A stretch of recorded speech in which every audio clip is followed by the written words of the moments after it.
وإذ قال لقمان لابنه وهو يعظه يا بني لا تشرك بالله إن الشرك لظلم عظيم وإذ قال لقمان لابنه وهو يعظه يا بني لا تشرك بالله إن الشرك لظلم عظيم.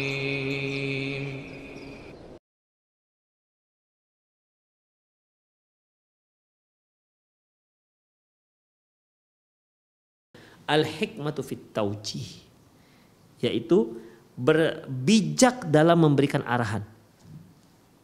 Ya, bijak dalam memberikan arahan. Ikhwah, terkadang peringatan itu, teguran itu kita berikan tidak pada tempatnya. Akhirnya tidak berbekas. Karena nggak bijak. Ya, tidak bijak. Atau timingnya nggak pas. Sehingga si anak malas mendengarnya. Demikian. Atau mungkin tempatnya nggak tepat. Jadi kebijakan itu ikhwah, dia harus melihat waktu dan tempat yang pas, yang cocok untuk memberikan pengarahan kepada anak-anak. Apalagi kalau tempatnya itu di hadapan orang ramai. Imam Syafi'i sendiri mengatakan, kalau kamu memberi saya nasihat di depan orang ramai, jangan marah kalau saya tak terima. Karena menasihati seorang di hadapan orang ramai itu bukan nasihat namanya, tapi mempermalukan. Ya, tapi namanya mempermalukan. Demikian ikhwah rahimanallah. Jadi harus seorang pendidik benar-benar bijak. Bahkan ada kalanya dia boleh tak menegur, artinya tak mengkritik, membiarkan saja kesalahan itu. Ya. Setelah dia pikir-pikir, ini kalau terlalu diingatkan nanti malah si anak down misalnya. Udah bisa ikhwah. Jadi tidak memberikan pengarahan itu sebuah kebijakan. Jika memang itu memang pada saat itu cocoknya seperti itu. Demikian. Sabata fi sahihaini min hadisi Abi Musa radhiyallahu anhu, sebagaimana yang tercantum dalam hadis yang diriwayatkan oleh Imam Bukhari dan Muslim dari hadis Abi Musa radhiyallahu anhu, anna Nabi sallallahu alaihi wasallam ba'athahu wa Mu'adzan ilal Yaman.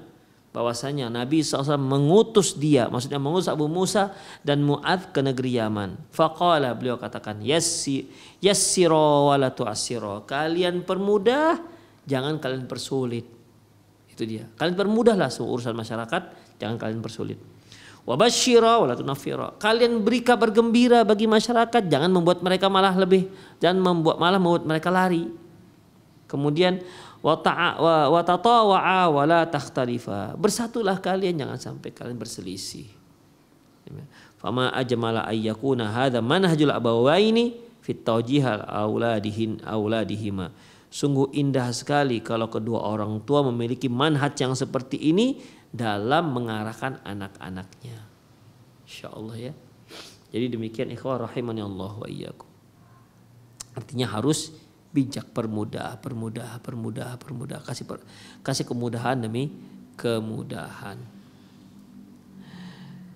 Wa fi sahihil Bukhari, dari Sahih Bukhari, an Abi Hurairah radhiyallahu anhu, dari Abi Hurairah radhiyallahu anhu, anin Nabi sallallahu alaihi wasallam, dari Nabi sallallahu alaihi wasallam, qala, beliau mengatakan, inna hadzal din yusrun.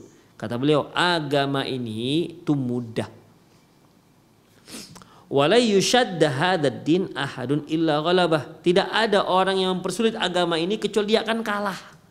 Ya, dia sendiri akan kalah. Karena apa? Dia persulit ikhwah. Ya, dia persulit. Misalnya ini seorang yang sebenarnya kalau dia sakit dia boleh untuk menjamak sholat, boleh dia lakukan karena dia sakit. Ya. Tapi dia berupaya untuk tidak menjamak padahal kondisi badannya itu sangat lemah. Maka ikhwah, yasiru, permudah. Ya, permudah. Udahlah, kamu lagi sakit parah, ya enggak susah untuk sholat, udah lakukan dijamak. Demikian ikhwah rahimanallah wa iyyakum. Ya. Jadi permudah, jangan dipersulit. Demikian. Ya. Jadi dalam masalah ini di antara sebuah kebijakannya itu kita banyak mempermudah anak didik kita, jangan mempersulit. Kemudian ikhwah, dalam hadis yang diriwayatkan oleh Imam Bukhari dari Abu Hurairah radhiyallahu anhu, anin Nabi sallallahu alaihi wasallam, dari Nabi sallallahu alaihi wasallam qala, beliau mengatakan, inna hadzal din yusrun, agama ini mudah. Ya, agama ini mudah. Wala yushadda hadzal din ahadun illa ghalabah, tidak ada seorang pun yang menyulitkan agama ini kecuali dia pasti akan dikalahkan oleh agama itu sendiri. Oleh karena itu fasaddidu wa qaribu, berupayalah ya. Berupayalah, mendekatlah, konsistenlah dan berbuatlah.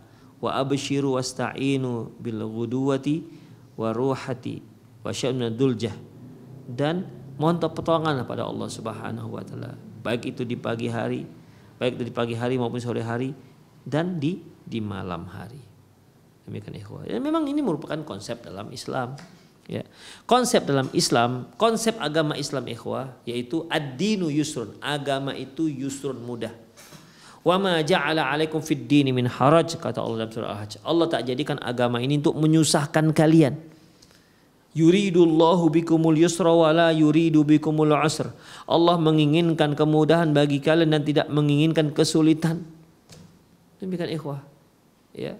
Jadi banyak sekali hadis-hadis dan Al-Qur'an yang menyuruh kita untuk permudah. Agama itu mudah, tapi jangan juga dimudah-mudahkan. Salat subuh sudah 2 rakaat itu mudah, kemudian dia diskon jadi 1 rakaat, itu dimudah-mudahkan, enggak dibolehkan. Ya, tidak dibolehkan. Demikian ikhwah rahimanallahu wa iyyakum. Intinya ya, selama Islam itu memudahkan, maka manfaatkanlah kemudahan tersebut. Makanya Allah Subhanahu wa taala, Rasulullah SAW pernah mengatakan, innallaha yuhibbu ayyu'ta rukhasahu kama yakrahu ayyu'ta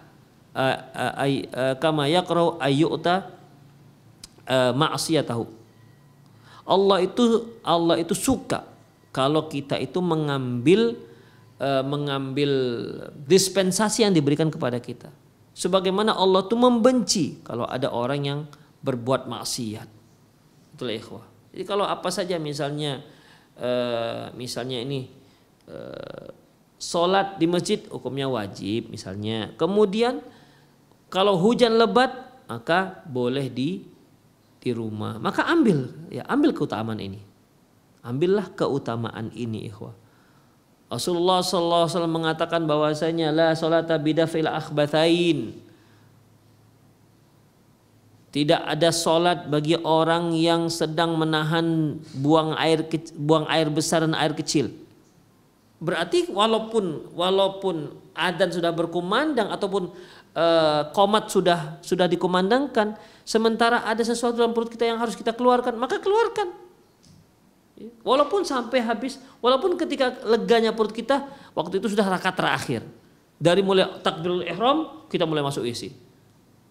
Begitu kita keluar WC sudah tahiyat akhir misalnya, nggak apa-apa, itu uzur namanya.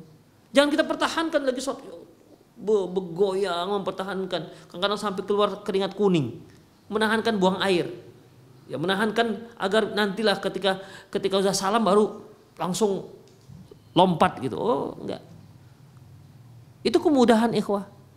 Demikian juga Rasulullah katakan la sholata bihadr ta'am, tidak ada sholat dengan hadirnya makanan. Ya makan dulu, itu kemudahan ikhwah. Di sini nggak bisa pakai perasaan sudah, nggak bisa kita katakan makanan sudah terhidang, kemudian adzan berkumandang, hayya 'alas shalah, sunnahnya itu kita mulai makan. Nggak bisa dan berkomentar, apakah kamu lebih mengutamakan panggilan Allah, hayya 'alas shalah, mari sholat, hayal falah, mari mencapai kemenangan.